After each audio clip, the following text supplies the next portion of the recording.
Effectivement, personne n'aimerait voir un jour un avion comme celui-ci, le F-16 américain, affronter cette autre machine, russe, le Sukhoi 27.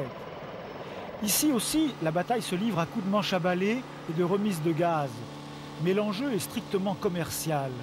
On impressionne pour vendre. Vadim vous présente une figure acrobatico-technique, le Cobra, que seuls les Russes savent et peuvent réaliser. Cela parce que ce biréacteur est probablement le plus puissant du monde.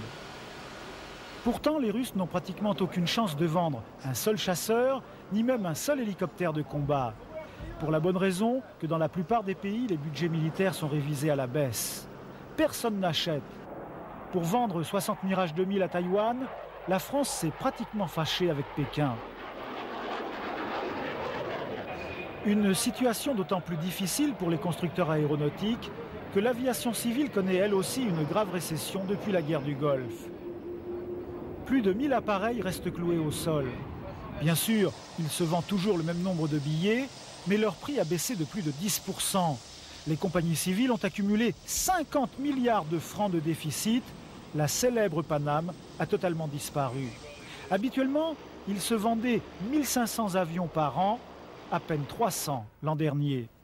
Alors en attendant, on peut toujours rêver debout à des avions à double fuselage, véritables catamarans des airs, à des appareils de 1000 places, toujours à double fuselage, mais qui décolleraient sur l'eau comme des aéroglisseurs, ou à des avions sous coupe volante capables d'évoluer à plus de 3000 km/h.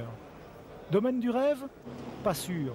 Cette maquette de bloc opératoire correspond bel et bien à l'aménagement intérieur de ce Mi-26, le plus gros hélicoptère du monde, russe bien sûr. Toutefois, François Mitterrand, venu inaugurer le salon cet après-midi en compagnie de François Léotard, n'a eu Dieu que pour les productions françaises et européennes.